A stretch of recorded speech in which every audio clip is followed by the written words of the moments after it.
Ndongeye kubaramutsa mwese muko murakurikira ikiganiro ukuri kubuhora.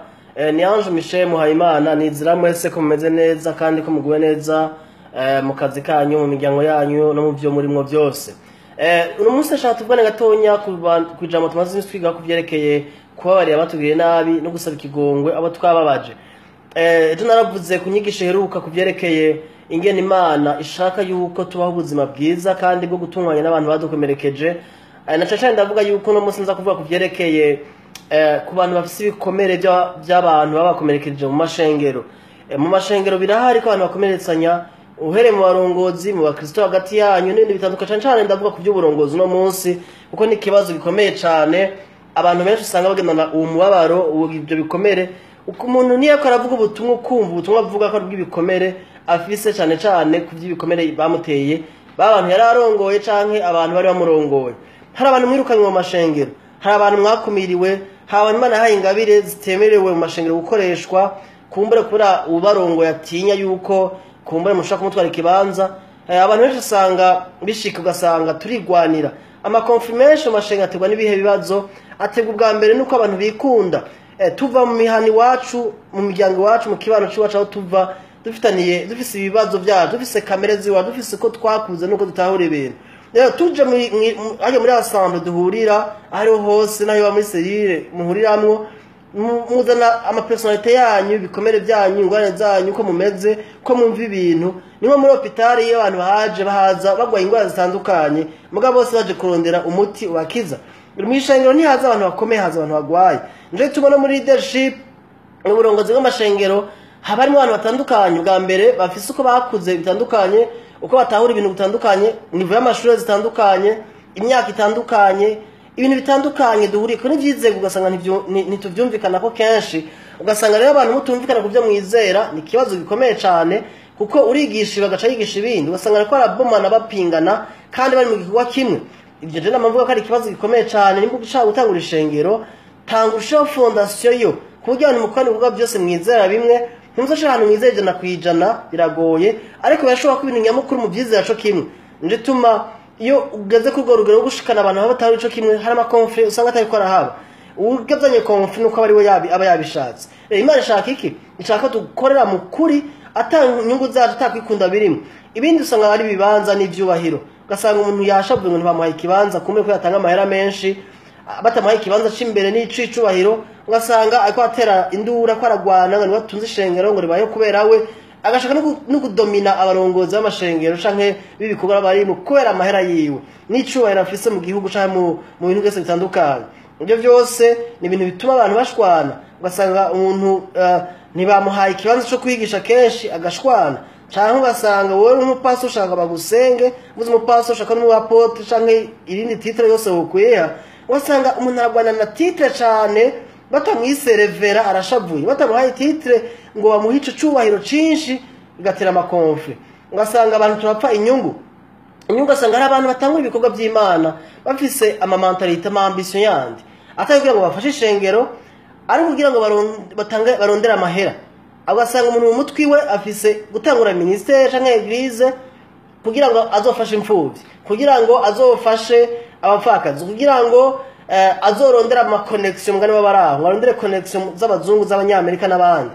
Ugasanga umuntu ko ari yumvira kuvyerekeye amahera cyane abazungu cyane n'ama projet yo bashire ndibukagiye kimwe niga mu gihugu cy'Ubuganda hari umuntu yasanze ahantu ariko ndasengera mu nzi wanje hama yumva ariko ndasenga nasanze umwanya munini zone barambwiye ambingira mu Congereza ngo ni connect n'Imana ngo nazo guconnect ngo n'abanyamerika ndavuga nti bya vrai est-ce que bazaho ngo nsenga kugira Imana connect n'abanyamerika ndiko nsenga kubera nkeneye connection n'Imana.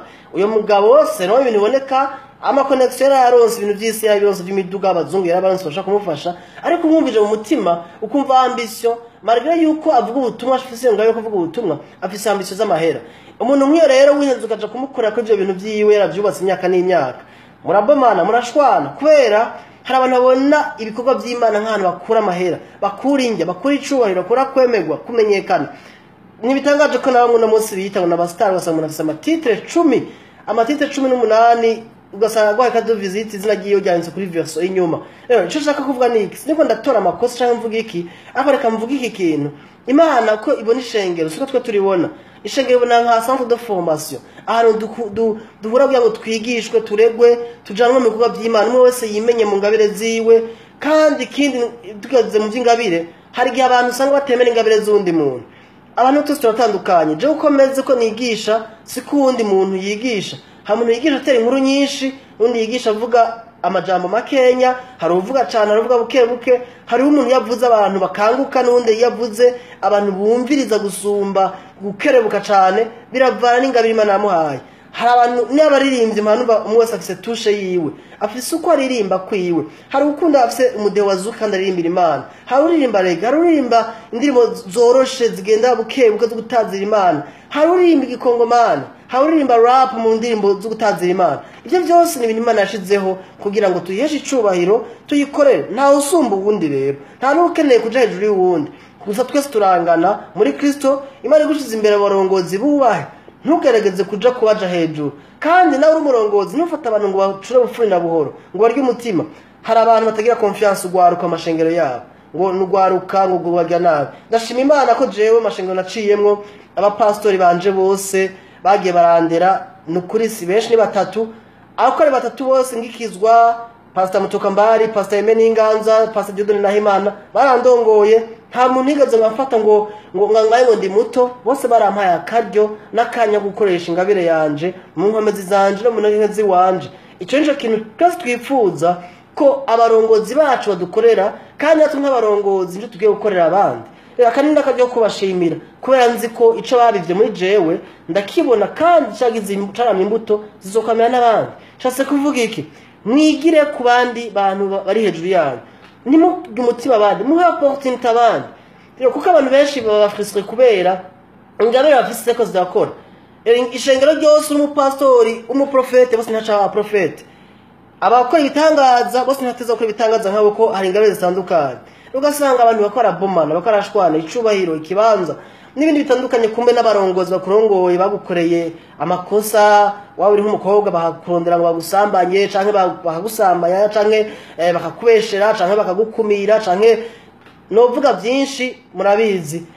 Mu nyigisho ugasanga murabomanye ma doctrine ntimusuye kumvikana, kubwo mwankana mugenda muravugana nabi. Ibyo byose Imana ntibishaka kuko ntibiva mu rukundo. Iyo hari urukundo bene data, ibintu byose bigenda neza. Birashaka gushika ko uri muri kategori y'abantu ndiko ndavuga bakomerekejwe canke bakomerekeje.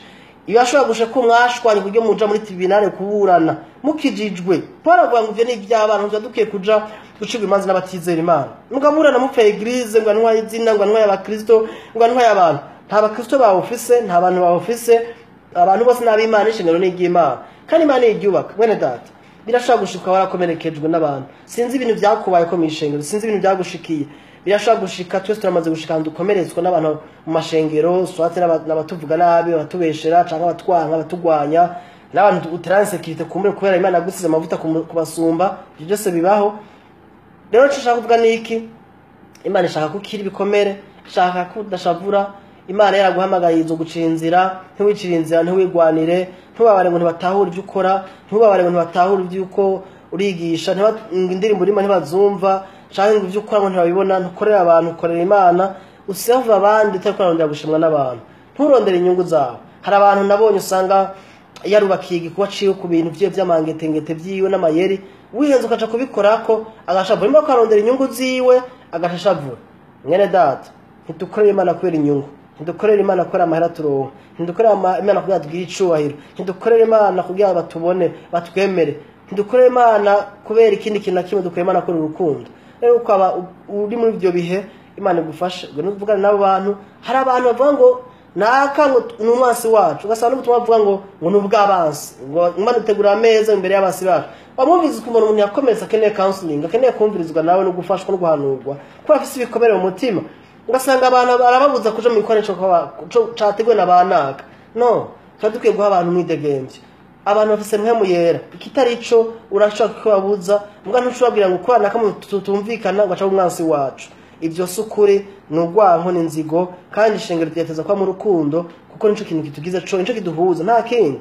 Ibindi byose ni ibintu secondaire, ariko ikintu nyamukuru primaire ni urukundo ruri muri Kristo Yesu. Nuko mubana neza amahoro n'abantu bose, mugene mutunganye Imana bakize babohore tuzobana tuvugana kuvyerekeye ingene abantu kumbe muko maragwanya muzira ibikorwa by'Imana no kumarakora inyigisho munyigisha zitumvigwa canke zitatahurwa zitemewe canke ikigo cyo sukura kora amateko bariko baragwanya ingene ushobora kwifata nuko Imana bagiye neza mugubwe neza umunsi mwiza na weekend nziza mwarahezagiwe kandi abakunda mwese ubuntu bw'Imana bwize muri mwebwe amen.